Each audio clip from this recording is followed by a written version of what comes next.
అంటే జనరల్ గా డాక్టర్లు అంటే అది వేరే ఫ్యామిలీలా ఉంటారండి. మనలాగా ఒక ఫ్యామిలీ మెంబర్ లాగా ఉండేది ప్రసూప్ అండి. అట్ ది సేమ్ టైం ఏంటంటే మనం బయటకి ఎక్కడికో, నేను నా వైఫ్ ప్రాబ్లం వచ్చినప్పుడు నేను బయటకి ఎక్కడికో తీసుకెళ్లాను. కానీ అక్కడికంటే కూడా ది బెస్ట్ ట్రీట్మెంట్ ఏదైతే ప్రోటోకాల్ యుఎస్ లో అదే ఫాలో అవుతారో అదే ప్రోటోకాల్ తో పర్ఫెక్ట్ సర్జన్ అంటే ప్రసూప్ అండి. అంటే నేను గొప్ప చెప్పడం కాదు, కానీ అనేది మనందరూ అదృష్టం. యూజువల్ గా ఆంకాలజీ అనేసరికి ఇప్పుడు ఎలా ఉందంటే బాగా డబ్బులు వచ్చే డిపార్ట్మెంట్ ఉంది. అలాంటి డబ్బు గురించి సమస్య లేకుండా పేషెంట్ కి పర్ఫెక్ట్ గా మనం వైద్యం చేయాలి అనే కాన్సెప్ట్ ప్రసూప్ లో చాలా చాలా కేసుల్లో చూశాను నేను. ఇటువంటి డాక్టర్ ఆంకాలజీలో ఉండడం అనేది, అందులోని మన క్లోజ్ రిలేషన్ లో ఉండడం అనేది మన అదృష్టం.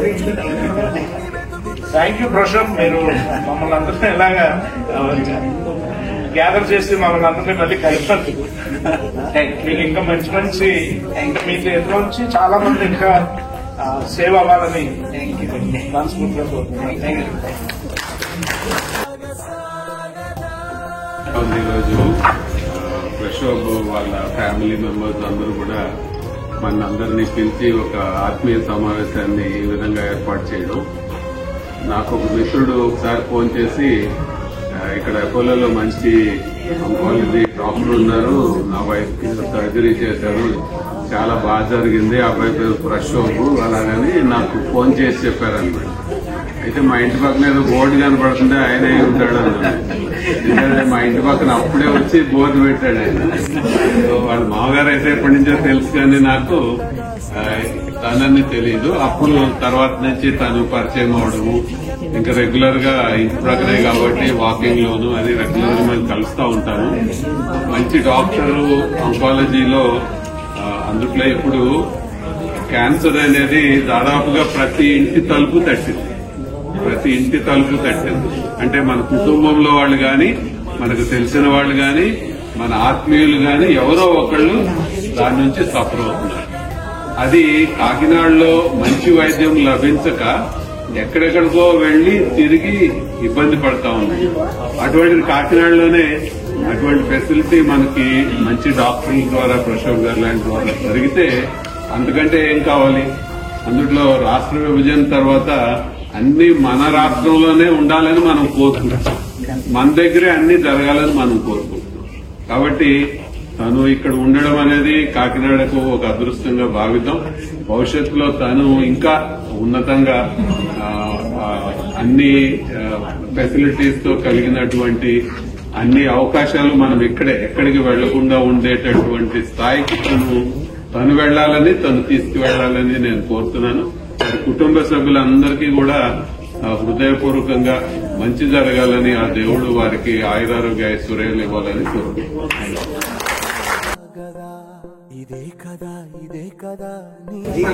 సార్, ఈయన యువర్ అటెన్షన్ ప్లీజ్, అందరూ వినాలి, పిల్లలు వెనక సైలెన్స్ గా ఉండాలి. ఈయన కాకినాడ గోల్డెన్ జూబ్లీలో ఎస్ఎస్ రావు గారు ఇంట్రడక్షన్ చేయడం, అక్కడ రెమినెంట్ అని ఒక ఆయన ఉన్నాడు, ఆయన తీసుకొచ్చి బెట్టింగ్ చేస్తే మన క్లబ్ కి గొప్ప డిమాండ్ వచ్చేసింది. నార్త్ ఇండియన్స్ కూడా కుమ్ముకుంటా వచ్చారు. ఆ తర్వాత తెలిసింది మనది తినాలి, నీది తినాలి, నాది తినాలి. ప్రసూప్ గారు is a very nice man, చాలా నాలెడ్జబుల్. ఆయన మా క్లబ్ లో ఉండడం అనేది మాకు భవిష్యత్తులో ఏదైనా పెద్ద పెద్ద క్యాంపులు చేసినప్పుడు, స్క్రీనింగ్ క్యాంపులు అవి చేసినప్పుడు మీరు ఫుల్గా ఉపయోగపడతారు. మా క్లబ్ లో డాక్టర్స్ ఎక్కువ, అట్లాంటి డాక్టర్స్ ఉన్నటువంటి క్లబ్ కి డాక్టర్ గారు కూడా రావడం అనేది మాకంతో హ్యాపీ.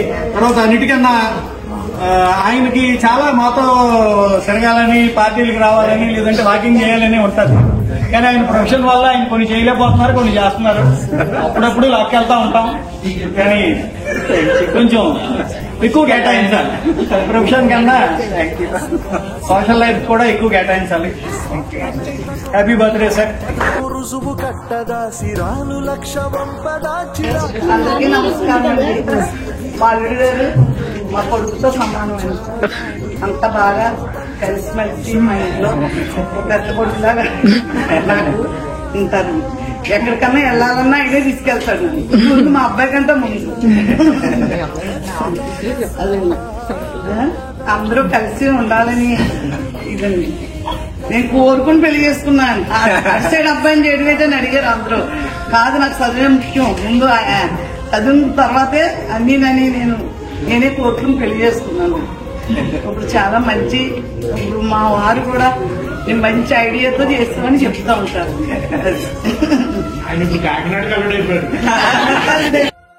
ముఖ్యంగా మరి క్యాన్సర్ ఆంకాలజిస్ట్ గా ఆయన చాలా గొప్ప సర్వీసెస్ చేస్తున్నారు. దాన్ని ప్రివెంట్ చేయడానికి prevention is better than cure అన్నట్టుగా అవేర్నెస్ క్రియేట్ చేయడానికి ఆయన శాయశక్తుల ప్రయత్నం చేస్తున్నారు. సమాజానికి contributed a lot. So I congratulate. తనే దగ్గరుండి, అంటే చాలా మంది దీనికి 5-6 లక్షలు అడిగి మరి చేస్తూ ఉంటారు, కానీ ఎటువంటి లేదు. సమాజానికి అవేర్నెస్ పెంచాలని ఒకే తపనతో అమ్మగారి వాళ్ళ పాప చాలా కృషి చేస్తున్నారు. దానికి నిజంగానే ధన్యవాదాలు చెప్పుకుని అమ్మగారు. ఇప్పుడు అందరూ కాకినాడ కలుగుదంటారు. ఆయన మాకు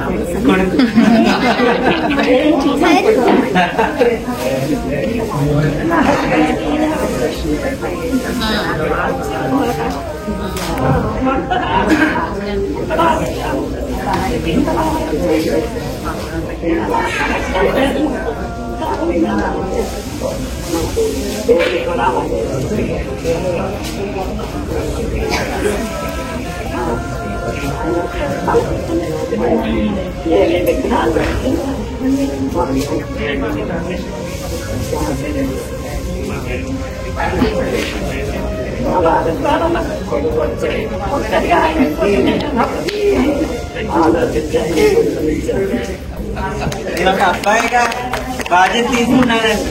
వీళ్ళ హస్బెండ్ కోరిక మేరకు ఆయన ఏమేమి చెప్పారో నాకు ఇప్పటికీ గుర్తున్నాయి. అంటే డాక్టర్ అంటే వృత్తి కాదు, సమాజంలో ఒక భాగం మేము కూడా. అందులో వైద్యం చేసినంత మాత్రాన నిజంగానే మన సమాజం మేలు చేసామన్నప్పుడు దాని వెనకాల ఏం జరుగుతుంది కూడా తెలియాలనే తపనతో ఎక్కడో అమెరికా నుంచి వీళ్ళ అమ్మాయి చెప్తే నాకు చాలా బాగా అనిపించేది. అదేంటి, ఒక పేరెంట్స్ ని చూసుకోవడానికి ఇంత ఇబ్బంది పడాలా అన్న ఒక ఆలోచన నన్ను రోజు పీడిస్తా ఉంటే నేను డైరెక్ట్ వాళ్ళ ఇంటికి వెళ్ళిపోయాను. ఇంటికి వెళ్ళి వీళ్ళ హస్బెండ్ దగ్గరుండి చూసుకున్నాను. కానీ ఆ దేవుడు ఆయనకు అంత టైం ఇవ్వలేదు, ఎందుకంటే బ్రెయిన్కి వెళ్ళిపోయింది. సో అప్పటికి చాలా కష్టపడి ఆయనకి లాస్ట్ వరకు దగ్గర తోడుండి ఆయన చెప్పిన కోరికలన్నీ ఆయన ఇప్పుడు గుర్తుందమ్మా. జనవరి 28 కొడుకులాగా నాకు ఒక బాధ్యత ఇచ్చారు ఆయన. ఆ బాధ్యత కూడా నేను నెరవేరుస్తా. సాగదా నీ కంటి రెప్పలంచున మనస్సు నిండి పొంగిన ఓ నీటి బిందువే కదా నువ్వు వెతుకుతున్న సంపద. ఒక్కొక్క జ్ఞాపకానికి 100 ఏళ్ల ఆయువుందిగా, ఇంకెన్ని ముందు వేచనో అవన్నీ వెతుకుతూ పదా.